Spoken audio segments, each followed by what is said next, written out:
Welcome back to this video series on the topic of phonetic factorization. Chapter F, Completing the Square. In this lesson, you will learn how to factorize expressions by applying the completing the square method. The completing the square method is a means of artificially inducing a perfect square situation. This can be done by splitting the constant term and making one part equal to the square of half the coefficient of the linear term. Let's have a look at how this can be done by example. Example 1. Factorize the following expressions. We have x squared plus 6x plus 5. What we're going to do is we are going to factorize this expression over here using the completing the square method. Now the way in which I'm going to do this is in 3 steps. The first step I'm going to employ is I'm going to identify this linear term here and I'm going to split it in half. So the expression becomes x squared plus 2 multiplied by 3x plus 5.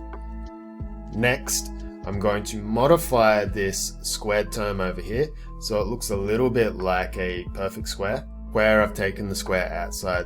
So now what you can see is that we have an x over here and an x in here, and we have a 3 over here, and what we need to do is we need to induce a constant such that we're going to get something of the likes of 3 squared.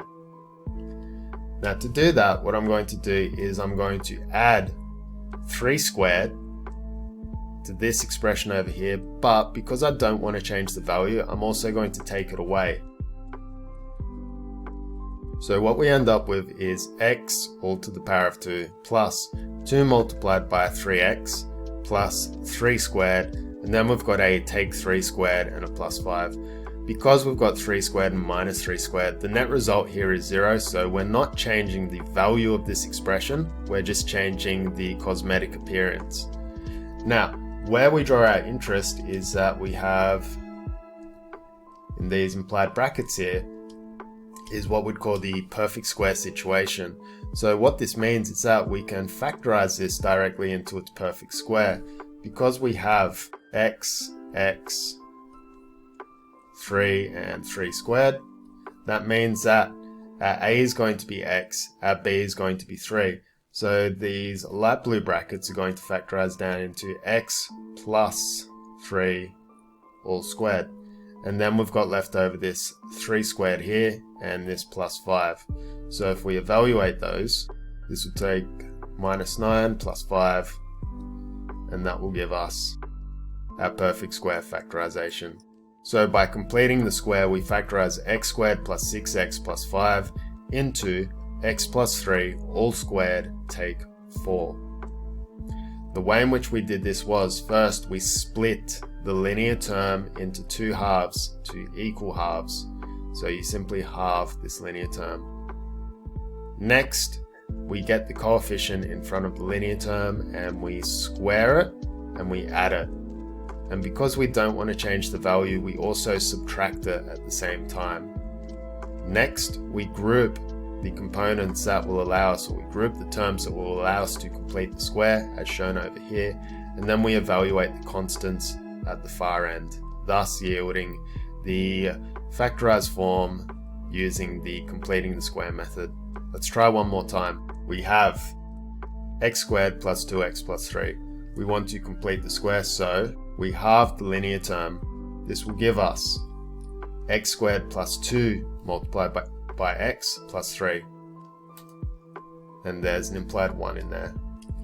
Next, we have to add in that artificial constant to complete the square. So this is 2x plus 1 squared. And if we give it 1 squared, we have to take 1 squared, and we also have to deal with that 3 there. Next, we just factorize, so this will give us x plus 1 all squared. And then you've got the minus 1 here. So this is like so. So that becomes minus 1. 3 take 1 is going to be 2, so you get the plus 2 at the end. So there's our completed squared factorized form. Alright, let's have a look at something a little bit trickier. We are going to try and complete the square on expressions containing negative terms. So factorize the following expressions. we have x squared minus 12x plus 6. We want to factorize this using the completing the squared method. Firstly, starting off, we're going to go x squared plus 2 multiplied by minus 6x plus 6. So I have halved the linear term over here, and I've kept the negative with the insides over here. And that will make sense why in a moment. Next, what I need to do is I'm going to make it such that I change the constants, or I change the appearance of the constant. So because I have x's and I have this minus 6 over here, what this means is that the number that we need to square is negative 6. So I've got negative 6 squared, take negative 6 squared. So evaluating this next line, what we find is that we have the perfect square right there. So that can be instantly factorized down into x minus 6 all squared. And then we've got this over here. So minus 6 times minus 6 is 36. But because there's a negative at the front, it's minus 36 plus 6. So this will distill down into x minus 6 all squared take 30. So there's our factorized form over here. So again, we simply split the linear term into 2 equal halves. We then get what would be the b constant over here, or the b term over here, and we add square of it and subtract square of it, so we don't change the value at all. And then we just complete the square and then evaluate the constants. One more time. We have x squared take 4x take 4. We're going to factorize this using the same method we employed before, where we split the linear term and then we artificially induce a constant to complete the square. So putting this to practice, I change that minus to a plus and then move the negative in front of the 2 in the brackets. Take 4. I start the factorization. I factorize around these implied brackets. Perfect square is x take 2 all squared. Then we've got the minus 2 times minus 2, which is 4, and that's still minus 4, take 4. Finishing off, x minus 2 all squared minus 8. And there's our factorized form. Okay, let's have a look at some trickier cases now. Example 3, we're looking at special cases. We want to factorize the following. We have x squared plus 9x plus 6. And what we'd like to do is we would like to factorize this using the completing the square method. Now, difference with this one compared to the last ones, in the previous examples our linear term was even. However, in this instance it's now odd.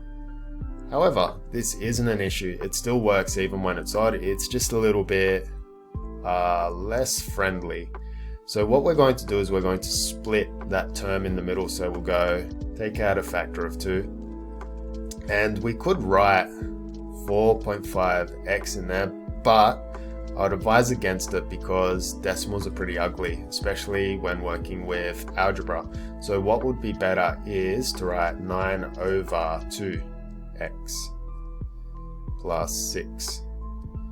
Next, we're going to start the factorization process by putting the x in brackets in a square, our linear term like so. And then what I'm going to do is I'm going to give it half of the linear term, so this guy over here, but as a square. So that's 9 over 2 all squared. And then I'm also going to take it so I don't change the value of the expression. Then I'm going to add the 6 because it was always there. Next, I'm going to do the factorization. This will give me x plus 9 over 2 all squared. Then outside what we're going to get is we're going to get minus 9 squared is 81, 2 squared is 4, and that's plus 6. Now because I'm dealing with fractions here, what I'm going to do is I'm going to use my calculator. So I will say up we come to the graphics calculator because we are doing Year 10 Advanced, and we are going to put this part of the expression into our calculators to simplify. We could do it in our heads, but we're more likely to make a mistake, and we're not checking whether we can add fractions, we're checking whether we can complete the square. So to do this, I first go negative, then I pick my fraction button, so this guy over here. I then input the numerator. This one will be 81. D-pad for Dan to go to denominator, and then I'll put in 4. Next, I click across, I put in the plus, I put in 6, and then I execute. And it will tell me that the result is minus 57 over 4.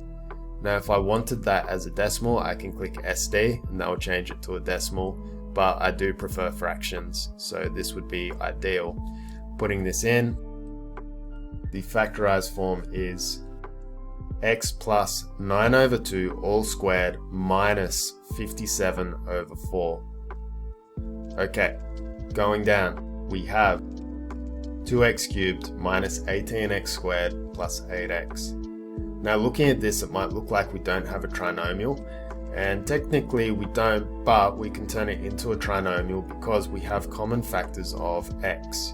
So if we pull out the x, we're going to get 2x squared minus 9x minus 18x plus 8. Now the second factor we might identify in here is, notice this is non-monic, but we can turn it into a monic by pulling out this factor of 2. So if I do that, and now we have a trinomial where we can easily complete the square. Putting this to use, what we can do is split the linear term, give it half the square of the linear term, as well as take it, thus giving a net 0, and then you've got the plus 4. All of this is in brackets, and I'll do square brackets to emphasize. We have implied brackets here, which we want to factorize around. This will give us x plus 9 over 2 all squared. What we have left over is we've got minus 9 over 2 all squared plus 4. We deal with that using our calculators again, so up we come. Notice that the negative is outside of these brackets here. Put this in, we go execute, and there's our result. And all of this is multiplied by 2x. So here we have our factorized form using the completing the square method. So in summary, what we had a look at in this lesson was how we can factorize trinomial expressions using the completing the square method. This method involves splitting the linear term into 2 equal pieces, identifying what would be the b, giving the expression plus b squared take b squared so we don't change the actual value, and then factorizing the part that looks like it's a perfect square. We then evaluate the rest of the constants to arrive at our factorized form.